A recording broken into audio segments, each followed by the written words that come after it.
Magandang umaga po sa inyong lahat. Yung writer na si Mark Twain, na kilala sa kanyang humor, pagpapatawa, ay sinabi, "Good decisions come from experience. Experience comes from bad decisions."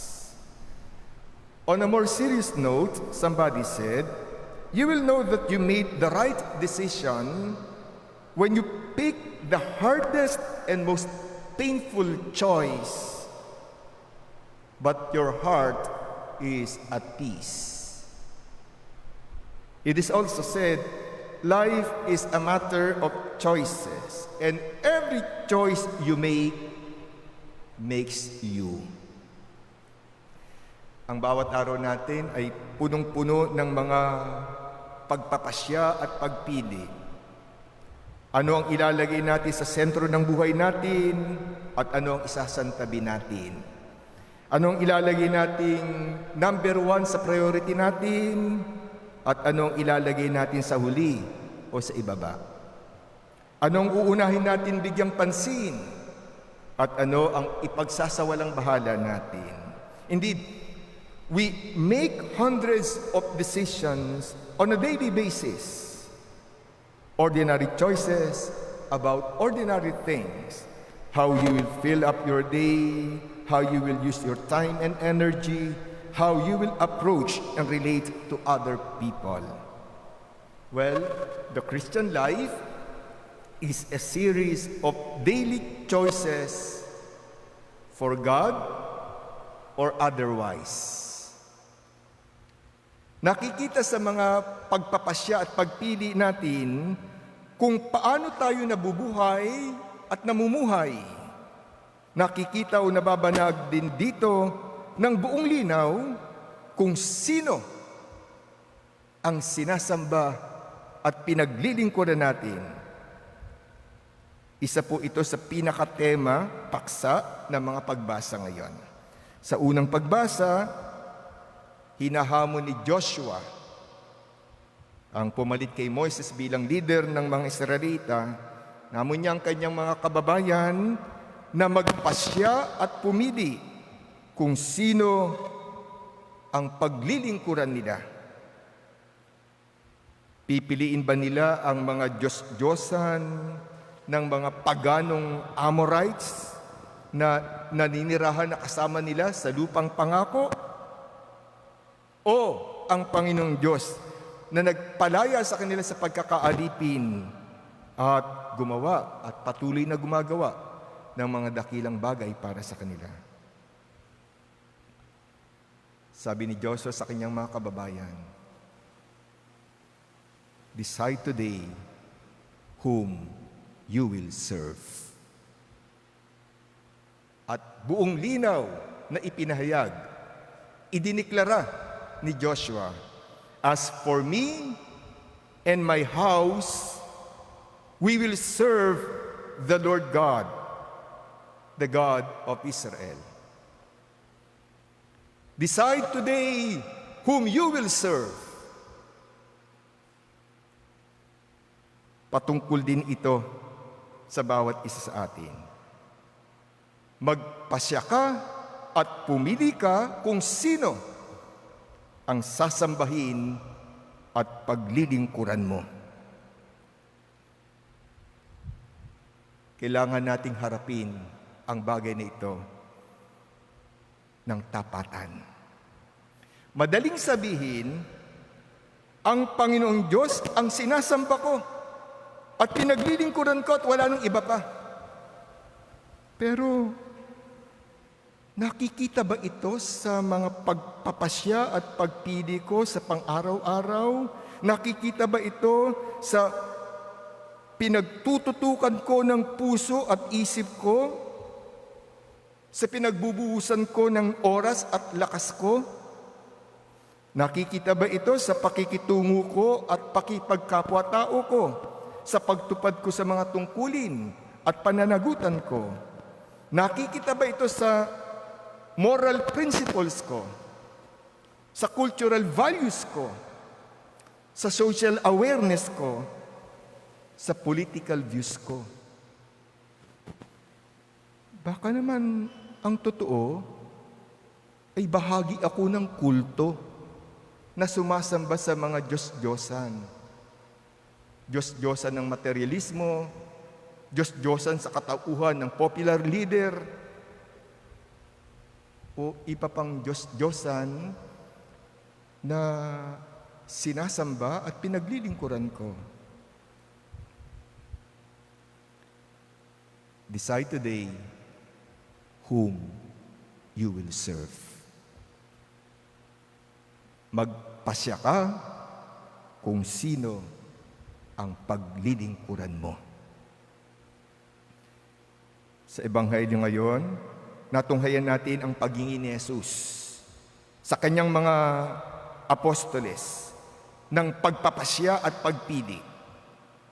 Matapos sabihin ni Jesus na siya ang tinapay ng buhay, the bread of life, marami sa kanyang mga alagad ang hindi matanggap ito. Kaya tumalikod sila, umalis, at iniwan si Jesus.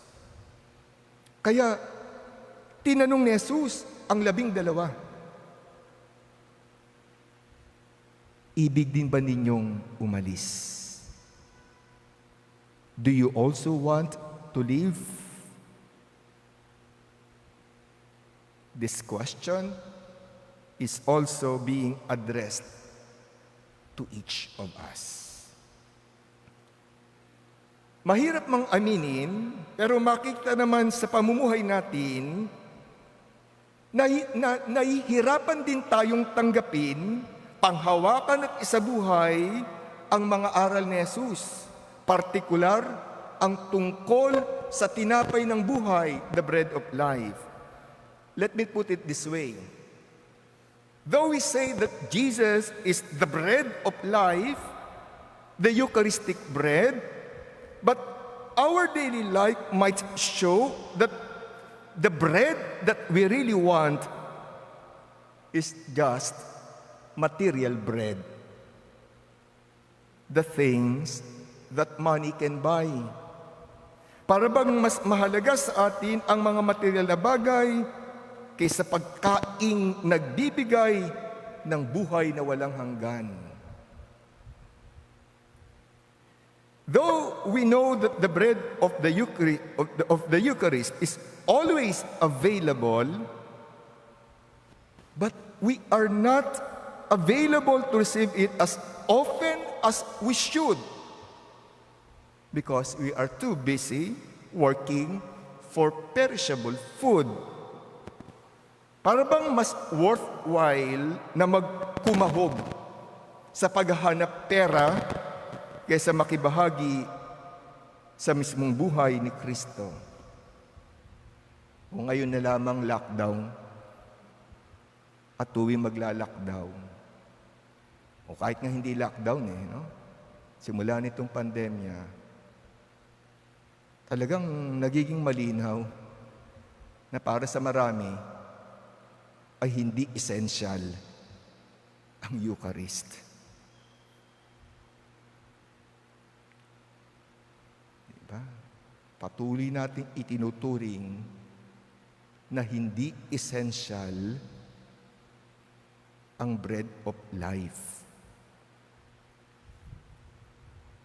You, there at home, when was the last time you received the bread of life? At sa dami o konti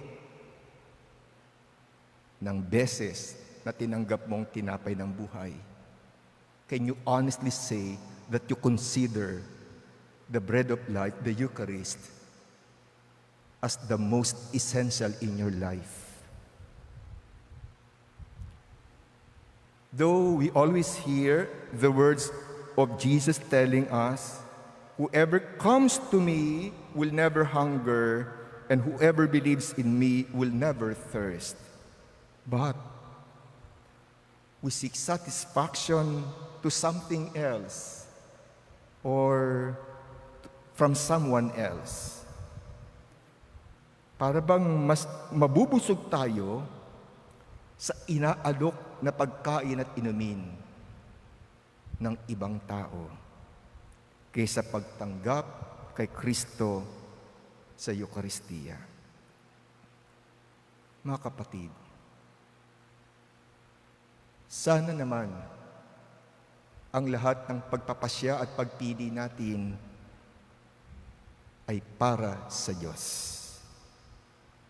Like Joshua, may we be able to declare truthfully, "As for me and my house, as for me and my family,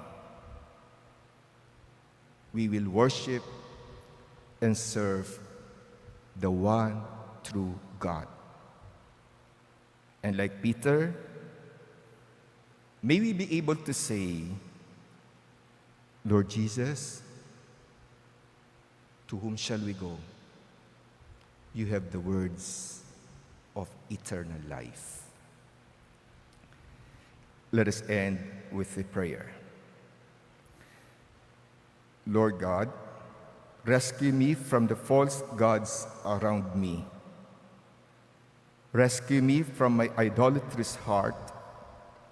May everything I do be an act of worship of you, an act of giving my heart to you.